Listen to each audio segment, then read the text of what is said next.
films and television shows that were happening in North Carolina and in Michigan came to Georgia when they got governors who decided that that they didn't have to do what the people wanted.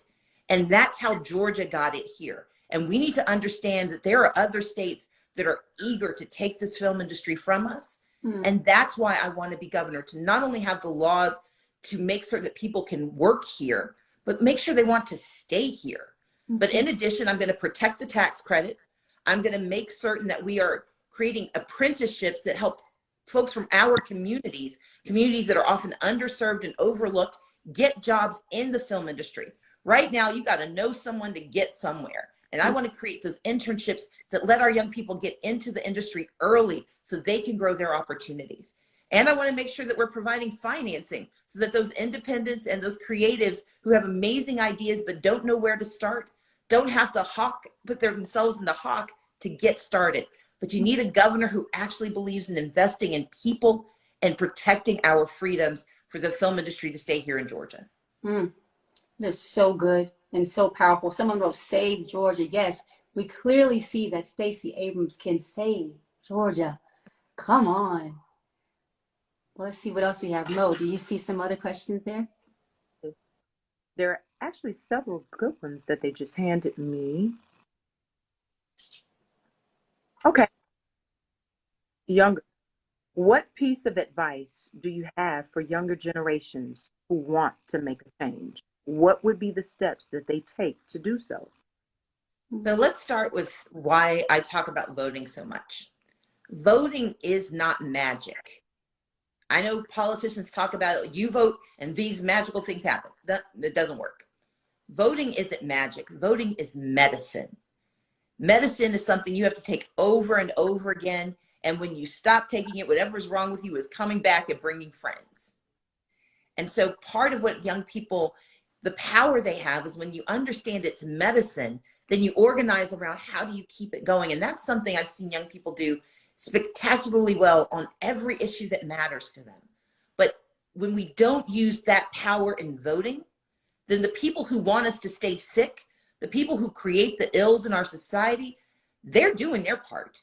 And they get amplified by it because they know we're going to get distracted, or worse, we're going to get depressed and give up. And so the first thing is, do not let people take your attention from your mission. The second is, know that you're not in this alone. Those who are older may not have gotten it done, but some of us are still working. We're just waiting for you to come and help. I got to do a speech when I was 19. I got to speak at the 30th anniversary of the March on Washington. And I talked about three things: jobs, justice, and peace. Still working on all three of those. But where we were 30 years ago is not where we are today. And the progress that gets made has to be acknowledged. We don't have to rest on our laurels, but we have to acknowledge that progress has been made so we know what else we can fight for. And then the last thing is that you have the right to expect everything. Never let anyone tell you to dampen your ambition or lower your vision. We have the right to see the future that we want, and we have the right to believe we can make it so. And that's why I am so bullish about this job and about this opportunity, because I can see what Georgia would look like if we had a governor willing to invest in us. I can see what our schools would look like if our teachers could actually teach instead of teaching and driving the school bus and having 38 kids in the classroom. I'm being slightly hyperbolic, but not really. I know what we could be like if we had affordable housing in every part of our state so folks could take care of themselves and their families. I believe that my ambition is met by my vision, but I'm reaching out because I can't get there without the young people in the state of Georgia. And if we do this together, what we can change in this world is unlimited. That is so amazing. You know, I thought when you were speaking, I thought about never let someone dim your light. Yep. Clearly, Stacey wants the light to shine bright in Georgia for all of us, for everyone in Georgia. And I love voting is medicine, the medicine we need. We need the right person in place to help make all this change that is like long overdue. It's time. It's time.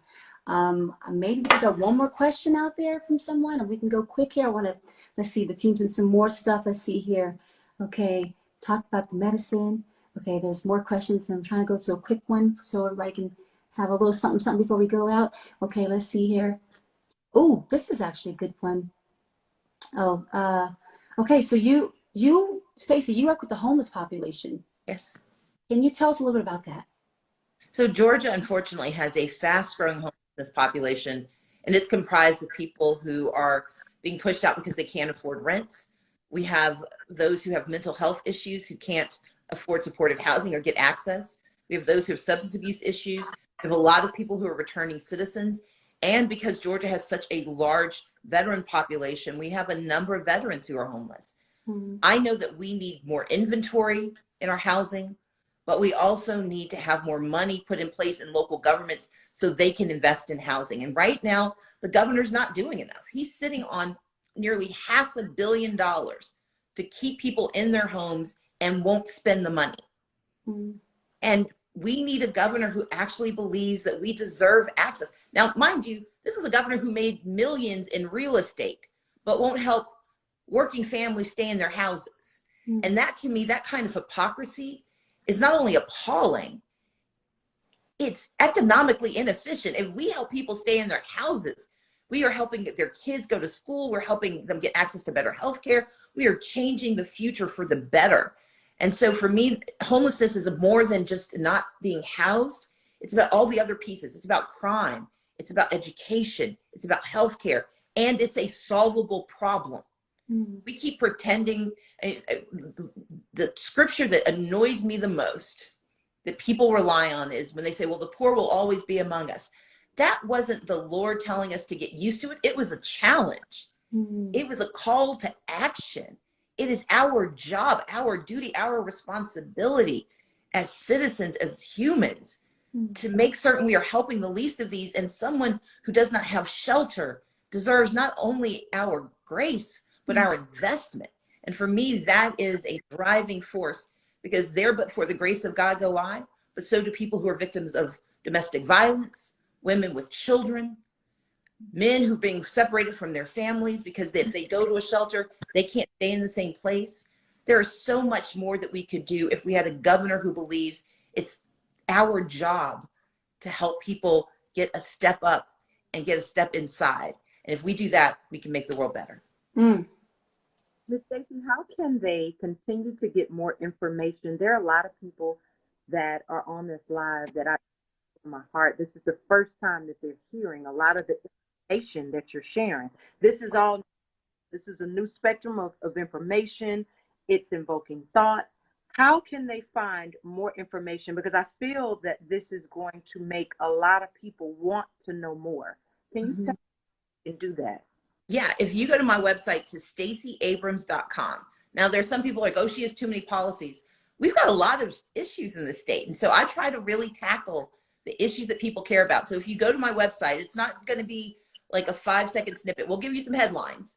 But if you want to know more, you can click on the link and you can learn more about the issue and learn about why the solutions matter.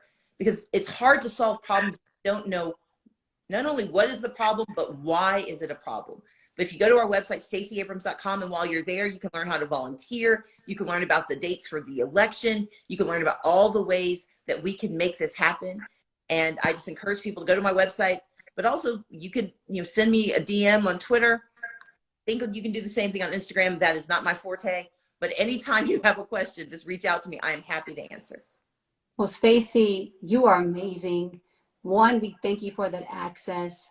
You are special, to be even extend yourself in that way.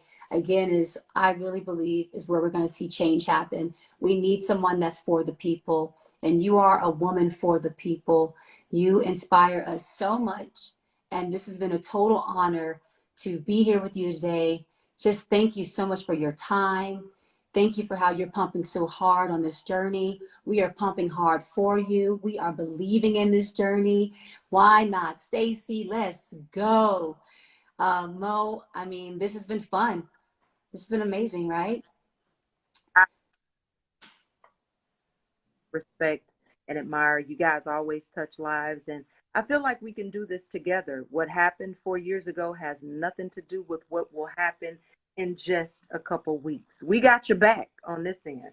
We got your back. So for everyone that's watching and all the Georgians out there, the Georgia pages, you guys make sure you remember that the last day to register in Georgia is October 11th. Early vote begins October 17th. Early vote ends November 4th. And election day is November 8th. 48 days. Let's go. This has been so much fun. Thank you to everyone who tuned in. Stacey, thank you again. It was an honor. Mo, I love you. Thank you, Stacey. Thank you too. My inner fangirl is just so excited right now. Ciara, Monica, thank you so much. Your grace, your kindness, and your engagement means the world. So thank you for having me. Woo, let's go. Team Stacey. Hey. There. Hey. Bye, ladies. Bye, guys.